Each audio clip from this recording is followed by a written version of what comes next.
Good day, I'm Terence and my group members are Wasim, Saf, Adiba and SQ. In this video, we'll be introducing to you Jenkins, an extendable open source continuous integration server. Firstly, we'll be introducing to you what Jenkins is, followed by its history. Then, we'll show you some of its features, explain what continuous integration is, and why you should use Jenkins. Finally, we'll share some of its benefits and drawbacks, show you how to use Jenkins and what extensions can be done. Jenkins CI is the leading open source continuous integration server. Built with Java, it provides over 400 plugins to support building and testing virtually any project. Jenkins is able to monitor executions of repeated jobs, such as building a software project or jobs run by cron. It focuses mainly on two jobs. Firstly, it provides an easy-to-use continuous integration system, making it easier for developers to integrate changes to the project and for users to obtain a fresh build which increases productivity. Secondly, it monitors execution of externally run jobs, such as cron jobs and prod new jobs, even those that are run on the local machine. It is used mainly by developers, companies, and organizations such as eBay, Yahoo, Tumblr, just to name a few, especially those working on large-scale projects. Jenkins was originally developed as the Hudson project after a dispute with Oracle, which claims the right to trademark the Hudson name. The primary developer of Jenkins is Kosuke Kawaguchi, who won a Google O'Reilly Open Source Award for his work on the project. During November 2010, an issue arose in the Hudson community, and negotiations between the principal project contributors and Oracle took place. On January 11, 2011, a call for votes was made to change the project name from Hudson to Jenkins. The proposal was overwhelmingly approved by community vote on January 29, 2011, thus creating the Jenkins project. About a month later, on February 1, 2011, Oracle said that they intended to continue development of Hudson and considered Jenkins a fork rather than a rename. Jenkins and Hudson therefore continue as two independent projects, each claiming the other is the fork. Now, I'll hand it over to Wasim. Continuous integration is the practice of frequently integrating one's new or modified code with the existing code repository. The idea is to eliminate any window between committing some code and building it. The purpose of this is to eliminate the chance of errors or bugs arising without the developers immediately noticing and correcting them. Essentially, it's like employing a full-time developer whose only responsibility is to build and test the software after every commit. He tracks and reports progress using analytics.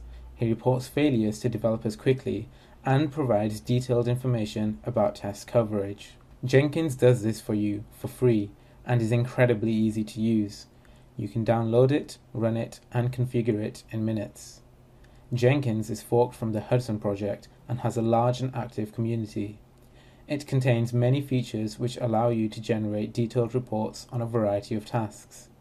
Jenkins is also highly compatible with hundreds of plugins, which means it is suitable for most types of projects. One of the benefits of Jenkins is the quick feedback cycle. Jenkins alerts developers about the quality of their code regularly.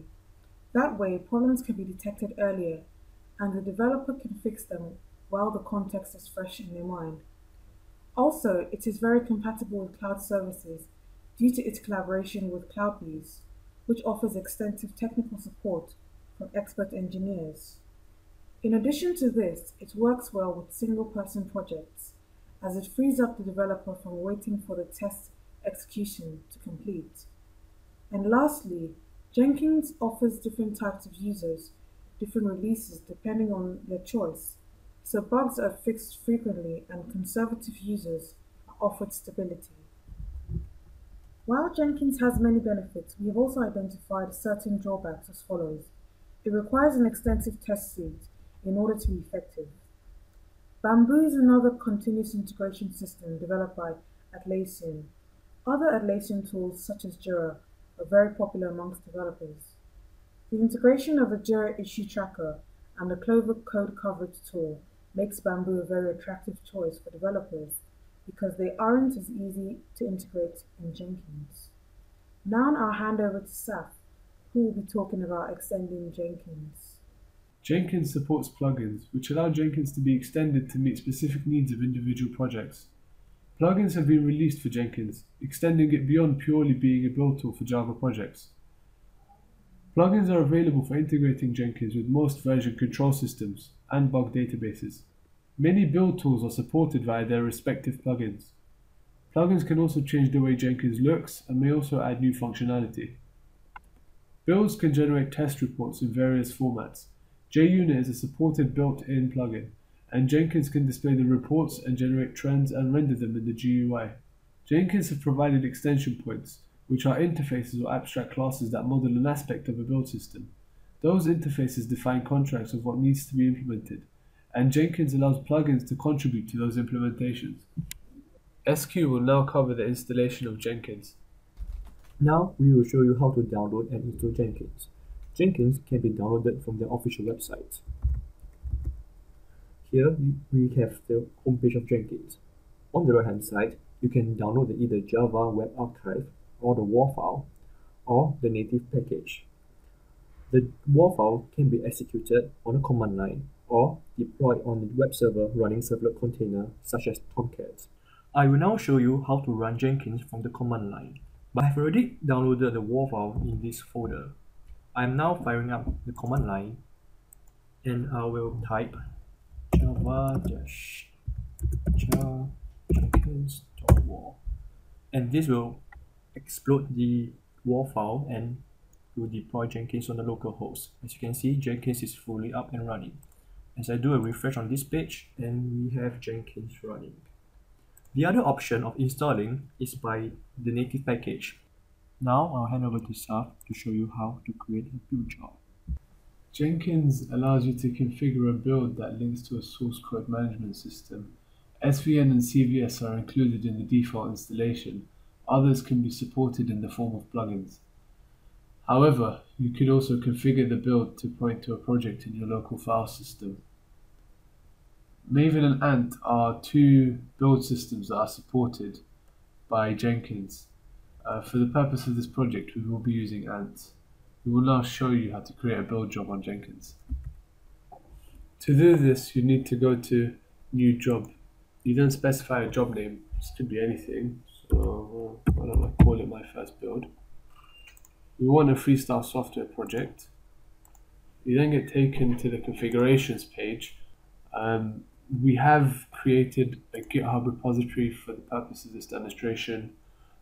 This is it, and we need the URL to be able to configure our build.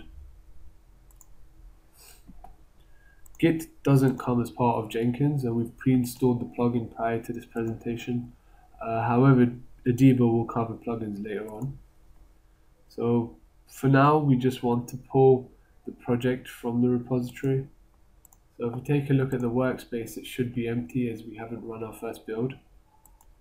However, once we do that, see the project console output, and it should be successful in retrieving the latest version of the project. Take a look at our workspace, and it should now contain our project files. However, now we want the build job to actually do something useful. So what we can do is do an ant compile, and this pretty much compiles the project.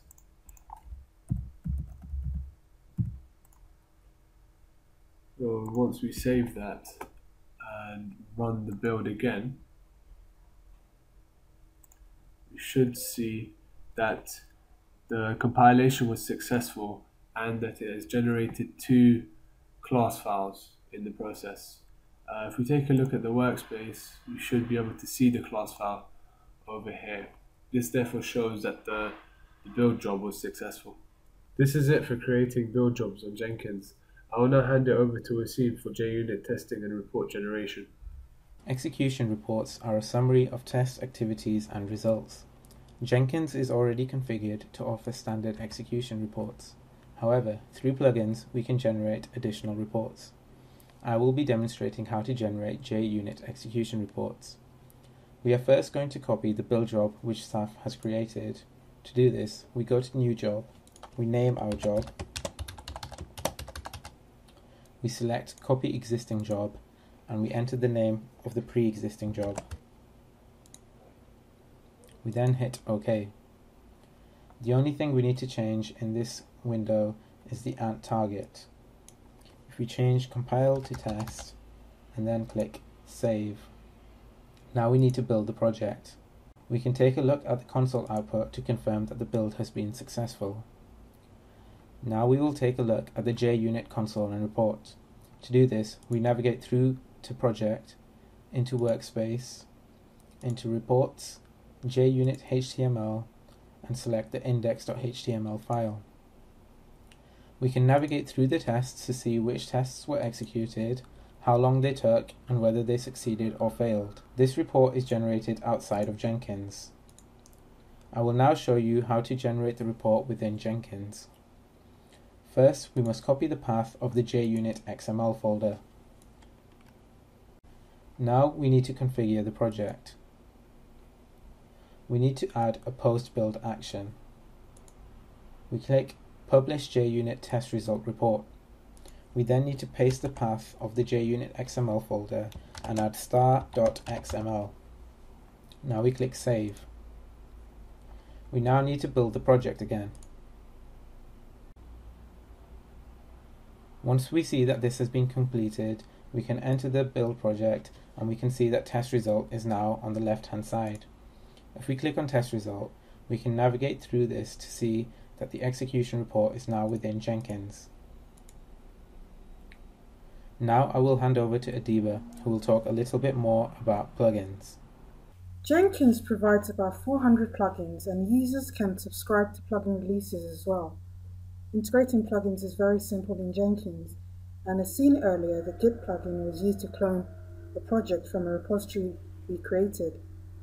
Other examples of plugins available range from build tools such as the Growth plugin to library plugins such as the jQuery and MySQL plugins.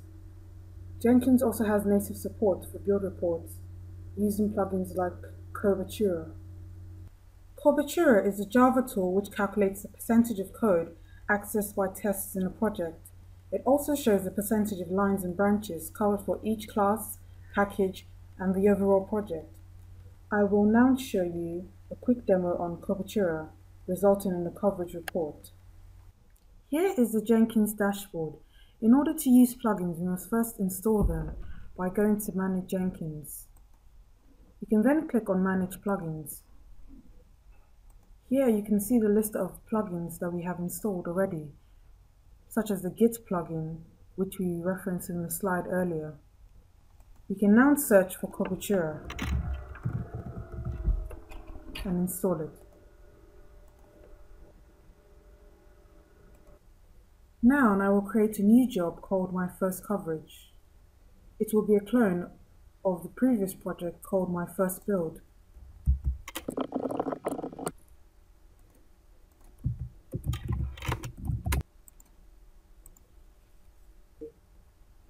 Now we have to change the build target.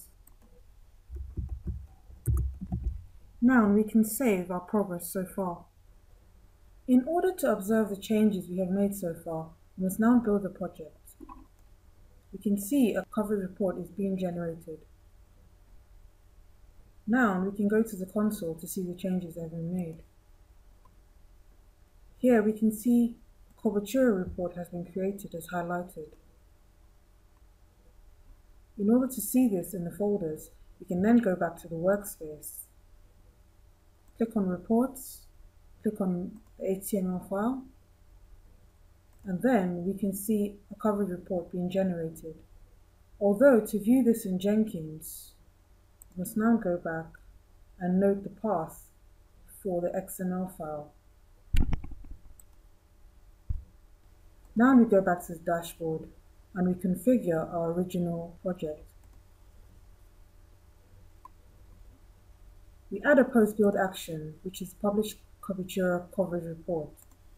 Now we can add the path report/Cobertura. When we save, you can see a coverage report which is generated. If you click on the coverage report, you will see that there is no valid coverage data available. Now we must build.